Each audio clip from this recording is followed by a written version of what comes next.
The chains screamed against stone as Kael Draven slammed into them again. And again and again.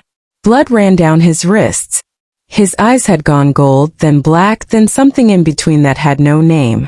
3 guards stood outside the cellar door, too terrified to enter. Inside, only one person moved toward him. Kael. Wren's voice cut through the growling. Look at me. Get out. His voice wasn't his own. It came out broken, guttural, dragged through gravel. Now. Before I. You won't. She stepped closer. The chains rattled violently, straining against the wall bolts. A guard outside whispered a prayer. You don't know that. Kael snarled, his spine curling unnaturally, muscle rippling beneath torn skin. Nobody knows that. 3 women are dead because somebody believed that.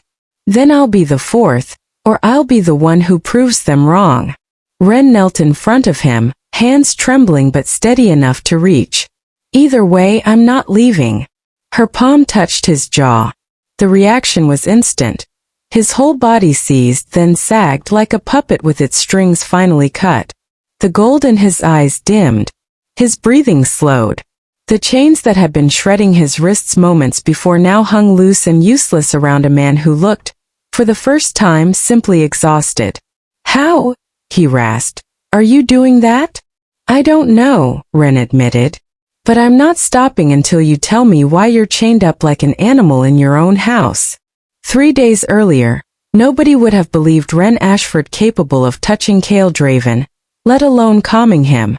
She was an omega, bottom of every hierarchy that mattered in the territories, invisible at gatherings, unranked in a world obsessed with rank. When her sister had been shoved forward as tribute to the Ashwood Alpha, shaking so hard she could barely stand, Wren hadn't thought. She'd simply stepped between her sister and the monster everyone whispered about. Take me instead, she'd said, and the entire hall had gone silent. Kael remembered the look on her face that night. Not fear, determination. Nobody had looked at him like that in years. Mostly they looked at him like a loaded weapon nobody wanted to be near when it went off. 3 mates, he said now, voice hollow, staring at his bleeding wrists instead of her. 3 women agreed to bond with me. 3 women died within months. Cause of death officially? Complications of the bond. Unofficially, everyone calls it the Volkov curse. My family's curse. I'm supposed to be a walking death sentence, Wren. That's what you signed up for. Then why are you locked in a basement instead of dead like they were? Kael's jaw tightened. Because I lock myself up before I become the thing they were afraid of. Wren sat back on her heels, studying him. Something didn't add up. And she'd spent her whole life being underestimated enough to know when people were hiding the real question instead of answering it. Kael, when does it happen? The rage. Is it constant, or does it come and go? He frowned. It's gotten worse. Especially. He stopped. Especially when?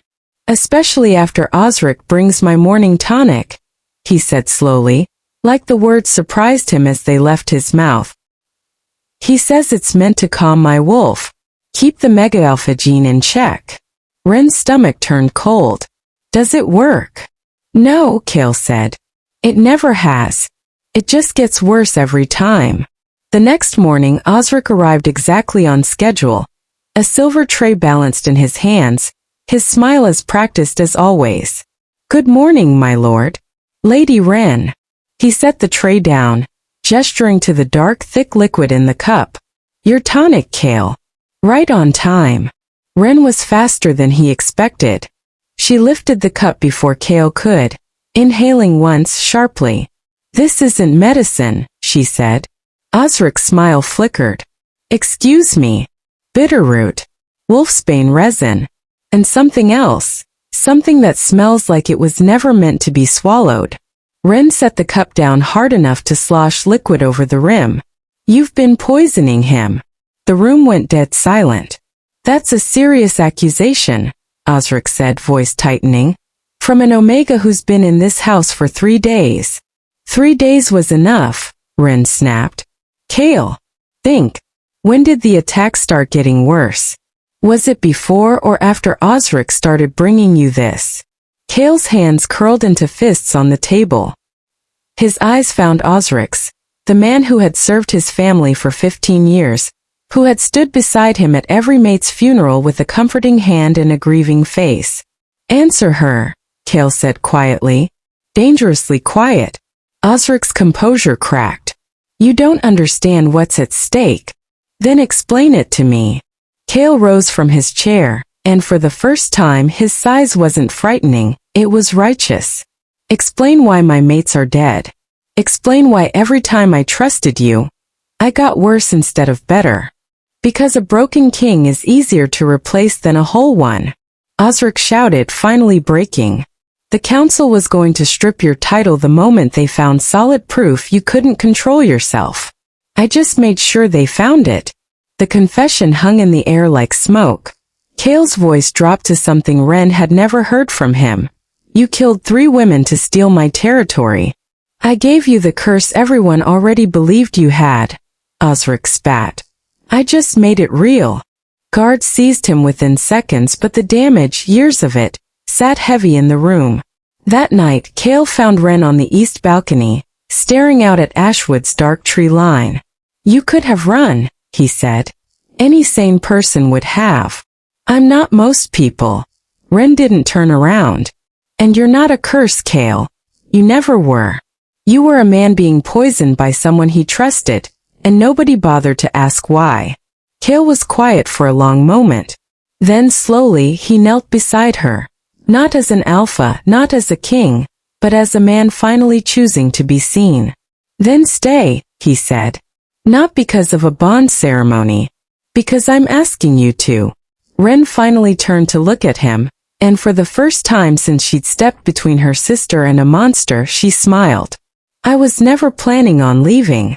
If this story hit you right in the chest, hit that like button, subscribe for more stories just like this one, and drop a comment telling us what you think happens next between Kael and Wren. See you in the next story.